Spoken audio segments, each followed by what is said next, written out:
జగన్మోహన్ రెడ్డి గారు ప్రభుత్వ మెడికల్ కాలేజీలో సెల్ఫ్ ఫైనాన్స్ సిస్టమ్ ప్రవేశపెడితే అది అన్యాయం, అక్రమమని, మేము అధికారంలోకి వస్తే ఈ సిస్టమ్ను 100 రోజుల్లో తీసివేస్తామని, సీట్లన్నీ ప్రభుత్వం కోటాలోనే భర్తీ చేస్తామని ప్రగల్భాలు పలికాడు చంద్రబాబు.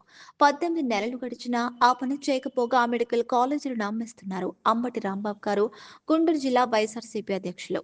చూసినట్లయితే నాడు చంద్రబాబు నాయుడు గారు ఏమన్నారంటే సెల్ఫ్ ఫైనాన్స్ మీద సీట్లు ఇస్తా ఉంటే వైఎస్ఆర్ కాంగ్రెస్ ప్రభుత్వంలో ఇది అన్యాయం, అక్రమం. మేము అధికారంలోకి వస్తే ఈ సెల్ఫ్ ఫైనాన్స్ సిస్టమ్ 100 రోజుల్లో తీసేస్తాం, అన్ని కూడా కన్వీనర్ కోటాలోకి పెట్టేస్తామని ప్రగల్భాలు పెట్టారు.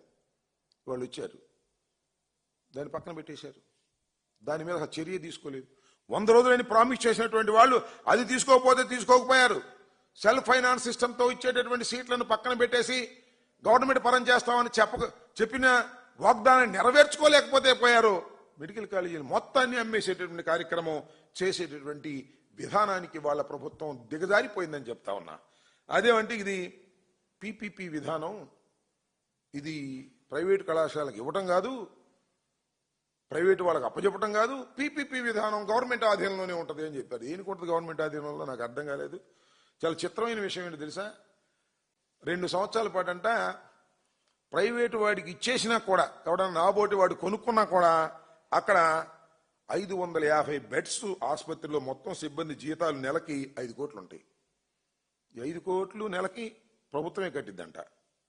ఈ రకంగా 5 కోట్ల నుంచి 6 కోట్లు ఇది ప్రభుత్వమే కడుతుందంట 2 సంవత్సరాల దాకా. అంటే సంవత్సరానికి సుమారుగా 60 కోట్ల నుంచి 70 కోట్లు ప్రభుత్వం ఇస్తుందంట. అంటే 2 సంవత్సరాలు ఎంత, సుమారుగా 140 కోట్ల రూపాయలు మళ్ళా వారికి వెచ్చిస్తూ ఉంటారు. అంటే ఇది ఒక బొనంజా ఇచ్చేటటువంటి కార్యక్రమం. ఎవరైనా ప్రైవేట్ కళాశాలలో కొనుక్కున్న వాడికి 2 సంవత్సరాల పాటు 140 కోట్ల రూపాయలు ఇది ఈ 4టికి కూడా ఇచ్చేటటువంటి కార్యక్రమం చేస్తున్నాడు. ఇది పెద్ద స్కామ్ కదా అని అడుగుతా ఉన్నా. ఆ విధంగా స్కామ్ చేసుకుని దానిలో కిక్ బ్యాక్స్ తీసుకొని దాని నుంచే లబ్ధి పొందాలనేటువంటి ఉద్దేశం. ఇదంతా దేనికి చేస్తున్నారు? పేదవాడి వైద్యాన్ని తాకట్టు పెట్టి పేదవాడికి ఉచితంగా వైద్యం అందుకోకుండా ఉండే విధంగా చేస్తున్నారు. పేద విద్యార్థులు చదువుకోవడానికి కూడా ఇవాళ దుర్మార్గమైన పరిస్థితికి నెట్టబడేటటువంటి కార్యక్రమం ఇవాళ పీపీపీ విధానం అని చెప్పి చేసేటటువంటి పద్ధతుల్లో చేస్తూ ఉన్నారు. అదే అంతేకాకుండా 50 ఎకరాలు ఉంటుంది మెడికల్ కళాశాలకి. ఇవాళ మనం ప్రారంభిస్తున్న వాటికి సంవత్సరానికి 100 రూపాయలు లీజ్ అంట. ఏమిటి అన్యాయం నాకు అర్థం కాల. ప్రైవేట్కి దోచిపెట్టేటటువంటి కార్యక్రమం. అది కూడా 33 సంవత్సరాలు లీజ్ అంట. ఆ తర్వాత కూడా పొడిగించుకోవచ్చు అంట. ఈ పార్లమెంటరీ స్థాయి సంఘం ఒక రికమెండ్ చేసింది, పీపీపీ విధానంతో ఎవరైనా మెడికల్ కళాశాల పెడితే వారికి పన్ను రాయితీ ఇవ్వండి అని చెప్పారు తప్ప ఏకంగా ఉన్న కళాశాలను అమ్మేసేయమని మాత్రం చెప్పలేదు.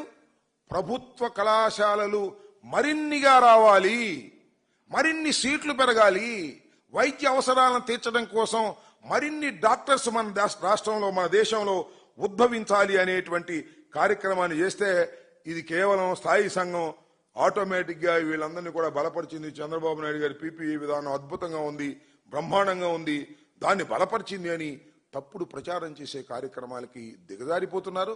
నేను ఒకటే మనవి చేస్తున్నా, ధారాదత్తం చేయాలనేటువంటి నిర్ణయాన్ని పునరాలోచించుకోకపోయినట్లయితే మీకు తగిన శాస్తి చెప్పే విధంగా ప్రజలు సిద్ధమవుతున్నారనే విషయాన్ని దయచేసి గమనించాలని, అలా చేయకపోతే మీకు చాలా ప్రమాదం అని కూడా ఈ సందర్భంగా నేను హెచ్చరించదలుచుకున్నాను.